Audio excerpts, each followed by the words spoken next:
I stared at the frozen turkey sitting on the counter. It was a 20-pound bird rock, hard, sweating slightly in the frigid kitchen air. The heating system had been acting up all week, but my parents said they'd call someone after the holidays. My breath puffed in little white clouds in front of my face. My phone lit up on the counter, vibrating against the marble. A group chat notification. Mom created group Holiday Bliss. A photo loaded. My mother Susan holding a champagne flute, beaming.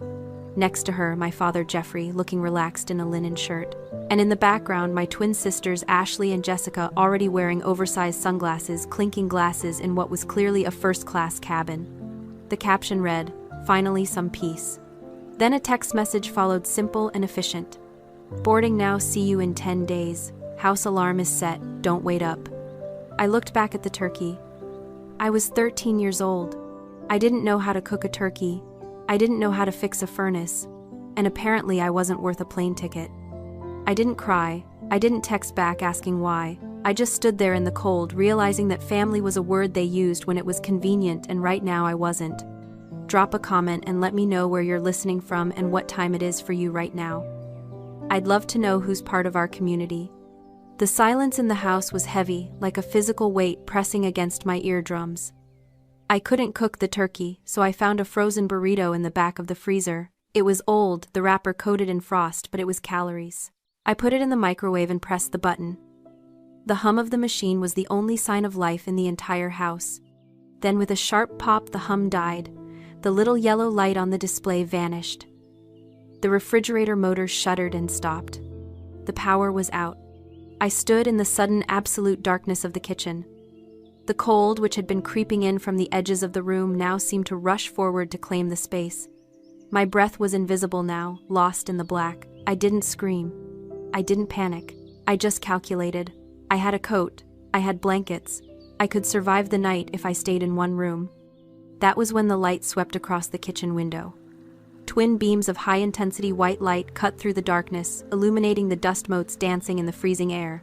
A car was pulling into the driveway. For a second, a pathetic, childish part of me thought they had come back. That they had realized they couldn't leave a 13-year-old alone for 10 days. I ran to the window. It wasn't my parents' sedan. It was a massive, matte black SUV idling like a predator at the gate. A man stepped out. He was tall, wearing a heavy wool coat that looked like it cost more than the car my mother drove. He didn't rush. He walked to the front door with the steady, inevitable pace of a man who owned the ground he walked on. The doorbell didn't ring, no power, but the heavy knock echoed through the foyer. I opened the door. I knew who he was, though I had only seen him in hushed conversations at funerals or in the background of old photo albums. Uncle Robert. The black sheep, the billionaire industrialist my father called soulless and my mother called dangerous. He didn't say hello. He didn't offer a hug or a platitude. He looked at me, taking in my shivering frame, the dark house, and the frozen breath in the air. Then he looked past me into the black void of the hallway. "They set the security alarm," he said, his voice like gravel, "but they didn't set up the auto-pay for the electric bill." He stepped inside, not waiting for an invitation. He pulled a leather glove off his hand and checked his watch. "Uncle Robert," I whispered. He looked down at me. His eyes were cold, gray, and completely devoid of pity. They were analytical. He was assessing a problem. "Pack a bag, Alyssa," he said. "Essentials only. You are not staying in a museum." "Where are we going?" "Away from here." I ran upstairs. I didn't pack toys. I didn't pack the photo of my family that sat on my nightstand. I packed clothes, my school books, and my laptop. It took me 4 minutes. When I came back down, he was standing in the kitchen looking at the 20-pound turkey still sitting on the counter, useless and freezing. "Leave it," he said. "Let it rot. It suits them." I walked out the front door and climbed into the passenger seat of the SUV. The interior smelled of expensive leather and conditioned air. It was warm. As we pulled away, I watched my childhood home disappear in the rearview mirror, swallowed by the dark. I didn't know it then, but I had just crossed a border. I was leaving the world of the discarded and entering the world of the architects. Living with Uncle Robert wasn't about healing. It was about recalibration. His house, a brutalist fortress of concrete and glass perched on the edge of a cliff, didn't have cozy corners. It had sightlines. It had structural integrity. It had silence, not the empty, terrifying silence of my parents' house, but a deliberate, heavy silence that felt like a shield. For the first few months, I tried to make myself invisible. I was an expert at it. I moved through rooms without making a sound. I ate quickly, cleaned up immediately, and retreated to the guest room before anyone could remember I was there. I thought this was the rent I had to pay for existing. One evening, Robert found me sitting in the library, tucked into the shadow of a bookshelf, watching him work at his desk. I froze, waiting to be reprimanded for lurking. He didn't look up from his documents. "You're doing it again," he said. Doing what I asked, my voice barely a whisper. "Disappearing. You think if you're quiet enough, you won't be a burden. You think silence is a deficit." He finally looked up, pinning me with that gray, analytical stare. "You're wrong. Silence is data." He beckoned me over. He pointed to a blueprint on his desk, a complex commercial development. "Tell me what you see." I looked at the lines. "I see a lobby, elevators, offices." "Look closer. What do you see?" I hesitated. Then I let my natural instinct take over, the instinct honed by 13 years of watching a family that never watched me back. "The flow is wrong," I said. "The reception desk faces the window, so the receptionist will be blinded by the afternoon sun. The elevators are too far from the main entrance, so people will congregate in the middle and block the flow. It's inefficient." Robert smiled. It was a terrifying, sharp thing. "Exactly. You see the flaws because you spend your life in the background watching how people move. Your family ignored you, Alyssa. They treated you like furniture. But while they were busy posing for photos, you were studying the room. You noticed the cracks in the foundation while they were admiring the paint." That was the moment the narrative shifted. He didn't offer me pity for being the forgotten child. He offered me a job description. The gift of the shadow, he called it. The ability to see the truth, because no one thinks you're important enough to hide it from. "You don't talk, Alyssa," he told me. "You watch. That isn't weakness. That is dangerous. That is power." From that day on, my education began.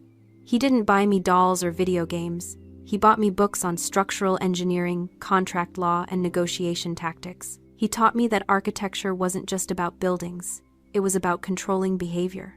If you control the structure, you control the people inside it. My teenage years weren't marked by proms or football games.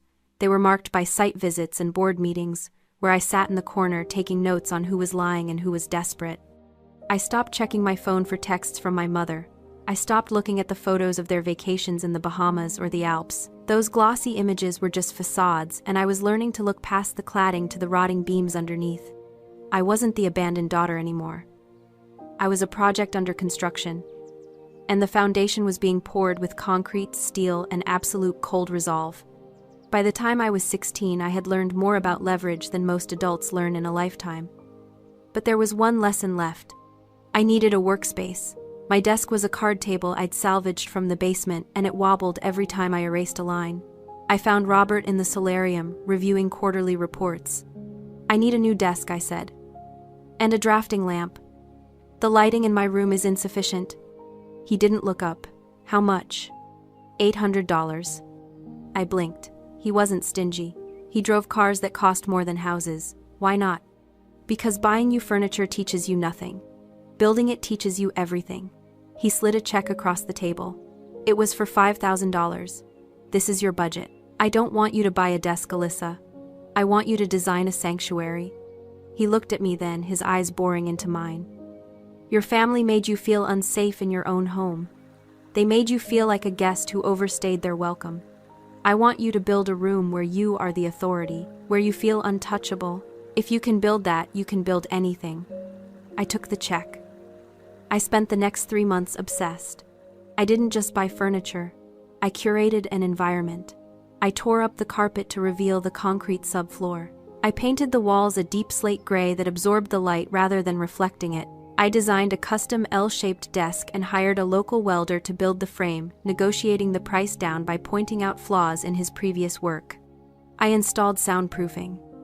I bought an ergonomic chair that felt like a cockpit. I created a space that wasn't soft or pretty, it was a command center. When it was finished, I called Robert in. He stood in the doorway, his eyes scanning the room. He checked the welds on the desk. He tested the throw of the light. He noted the acoustic panels. He turned to me and nodded. Just one sharp, decisive nod. Good, he said. That nod was worth more than the $5,000. It was validation. It was the first time an adult had looked at something I created and treated it with respect. Meanwhile, my phone kept buzzing with the ghost life of my other family. Mom just landed in Aspen. The twins look adorable in their ski gear. Dad, thinking of you, hope you're studying hard. I scrolled past the photos of them drinking hot cocoa in a lodge I would never visit. I looked at their smiling, vacuous faces. Years ago, that would have crushed me. I would have wondered what was wrong with me. But sitting in my gray, silent sanctuary, surrounded by the smell of fresh paint and ozone, I realized something. Their rejection hadn't broken me. It had freed me. I didn't need their approval to fill a room. I could build my own walls. The years blurred into a singular focus. I graduated high school early. I went to architecture school funded entirely by Robert, who called it an investment in infrastructure. I graduated top of my class. I started my own firm at 24. By 28, I was designing skylines. I was the architect, and my foundation was unshakable. Uncle Robert didn't fade, he concluded. It was a business decision. His heart was failing, the structural integrity compromised beyond repair. He refused the hospital. He chose the master bedroom overlooking the ocean where he could monitor the tides. 2 days before the end, he summoned me. He wasn't sentimental. He was strategic. Sit, he rasped, his voice like dry leaves on concrete. He pointed to a thick, sealed manila envelope on the nightstand. That is the demolition order. Do not open it until the reading. I won't. They will come back, Alyssa. The moment the heart monitor flatlines, they will smell the money. They think I am their ATM. They think you are the janitor. He gripped my wrist, his strength surprising me. Don't let them in. Not into your head. Not into this house. He died on a Tuesday morning efficiently between the hours of 4 and 5 a.m. I didn't cry then. I had work to do. I called the lawyer. I called the funeral home. I secured the perimeter. The funeral was held 3 days later. It was a small private service at the Cliffside Chapel, or it was supposed to be. At 10:55 a.m., a fleet of 3 stretched limousines rolled up the gravel drive. They were rented. I recognized the company plates. My family stepped out. They were dressed in designer morning wear, black silk oversized sunglasses, veils. My mother, Susan, practically collapsed into my father's arms, sobbing loudly for a brother she hadn't spoken to in 15 years. My sisters Ashley and Jessica were live streaming their grief, dabbing at dry eyes with lace handkerchiefs. They looked like a bad production of a Greek tragedy. I stood by the grave wearing a sharp charcoal suit I'd designed myself. They walked right past me. They didn't see the CEO of a multi-million-dollar firm. They saw the 13-year-old girl in the frozen kitchen. They saw a non-entity. Poor Robert, I heard Susan whisper to Jeffrey loud enough for half the congregation to hear. Thank God he didn't marry. The estate should cover the bankruptcy and the renovations on the summer house. They weren't mourning. They were calculating. After the service, they cornered me near the hearse. They didn't hug me. They didn't ask how I was. Alyssa, my father said, his voice dripping with that familiar, patronizing tone. You look tired. He thought I was the nurse. We'll take it from here, sweetie, my mother added, patting my arm with a gloved hand. You've done your duty. We're going to head up to the house to appraise the furniture. We need to see what's worth keeping before the estate sale. She held out her hand. Do you have the keys, or do we need to call a locksmith? I looked at them, and suddenly the architecture of their cruelty made perfect sense. For them to be the Golden family, they needed a failure. They needed me to be the broken, abandoned niece who scrubbed the floors. If they acknowledged that I was the one in power, that I was the architect, their entire self-image would collapse. They needed me to be small so they could feel big. They weren't just vultures, they were parasites starving for a host. The lawyer has the keys, I lied, my voice flat and cold. The reading is tomorrow at the firm. Until then, the house is sealed. Sealed, Ashley scoffed. It's our house. Tomorrow, I said, and turned my back on them. I walked to my car, got in, and watched them in the rearview mirror, arguing with the security guards I had hired to keep the gate locked. The conference room at the law firm was designed to intimidate. It was all dark, mahogany, floor-to-ceiling windows, and air conditioning set to a temperature that kept you awake. My family sat on one side of the table. I sat on the other. Jeffrey was checking his watch, tapping a manicured finger against the polished wood. Susan was whispering to the twins, Ashley and Jessica, who were scrolling through real estate listings on their phones. They were already spending the money. They looked at me only once with a mixture of pity and annoyance, like I was a stain on the tablecloth they couldn't quite scrub out. The lawyer, Mr. Sterling, entered the room. He didn't carry a briefcase. He carried a single, thin file folder. He sat down at the head of the table and adjusted his glasses. Robert preferred efficiency, he said, his voice dry as dust. So I will be brief. Just read the numbers, Jeffrey said, leaning back in his chair. We know he was liquid. Sterling ignored him. He opened the folder. To my brother Jeffrey, he read, I leave you the debt you accrued in 1998. The promissory note for the failed venture is hereby forgiven. You are now solvent. You are welcome. Jeffrey blinked. What? That debt was written off years ago. Where is the cash? Sterling continued. To my sister-in-law, Susan, I leave you the silence you gave your daughter. May it bring you the same comfort it brought her. Susan's mouth fell open. I don't understand. Is this a joke? And finally Sterling said, looking directly at me, to my niece Alyssa, the architect of her own life, I leave the entirety of my estate. The firm, the properties, the investment portfolios, and the residual assets. Everything. The silence in the room lasted exactly 3 seconds. Then it detonated. That's illegal, Jeffrey slammed his hand on the table. He was senile. She manipulated him. She was his nurse. She coerced him. We're contesting this, Ashley screamed, dropping her phone. That's our money. We're the family. I didn't move. I didn't speak. I watched them unravel, with the detached interest of a scientist observing bacteria under a slide. Sterling raised a hand. There is one more document, he said. The room quieted heavy with the desperate hope that this was the correction, the real will. Mr. and Mrs. Miller Sterling said to my parents, You claim Alyssa coerced Robert. However, this document suggests a different dynamic. He slid a piece of paper across the mahogany table toward Jeffrey. It was yellowed with age. I recognized Robert's sharp, angular handwriting, and next to it the loopy, careless signatures of my parents. What is this? Susan whispered. A loan agreement, Sterling said, dated December 24th, 15 years ago, the day you left for the Bahamas. My blood ran cold. The date, the frozen turkey, the empty house. You borrowed $500,000 from Robert, Sterling continued, his voice devoid of emotion. To cover gambling debts and lifestyle maintenance. Robert agreed to pay it on one condition.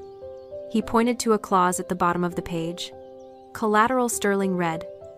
In exchange for this sum, Jeffrey and Susan Miller agree to waive all parental claim to Alyssa Miller. They agree to transfer physical custody to Robert Miller and cease all financial and emotional support. They agree that the child is the burden of the lender.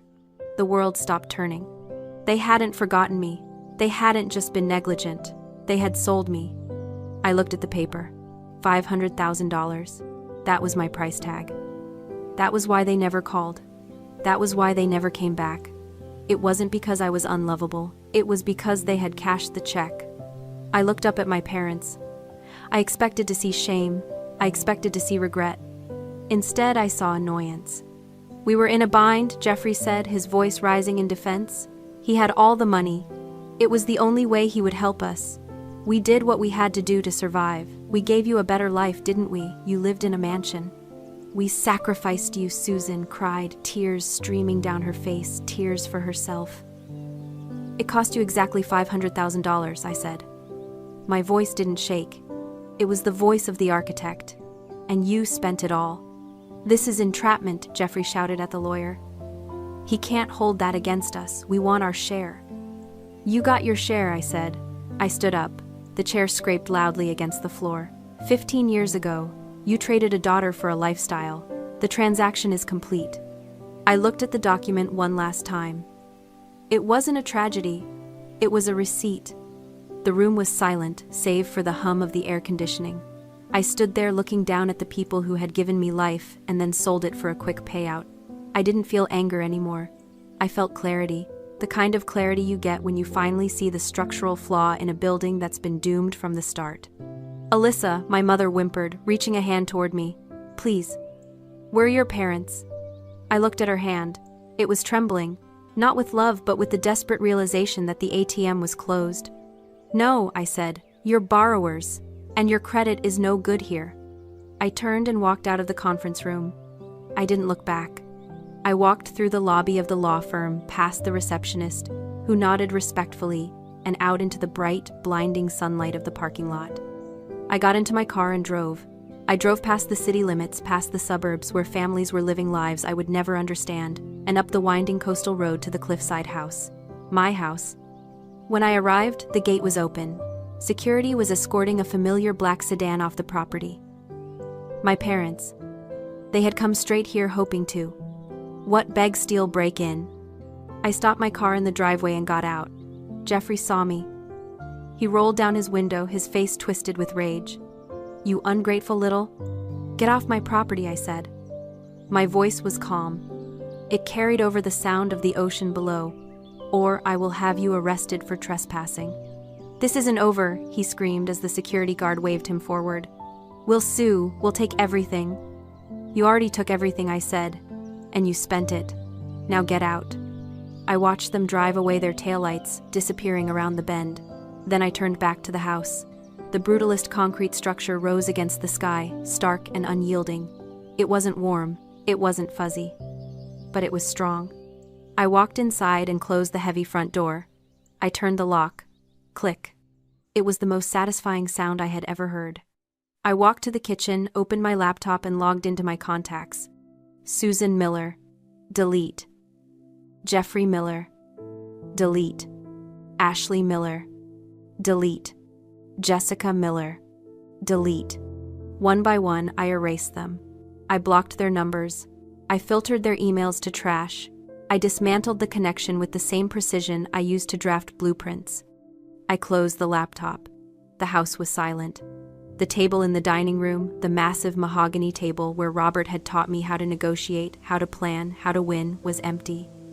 It was perfect. Have you ever had to build your own family from scratch? Share your story in the comments. And if you believe in the power of walking away, hit that like button.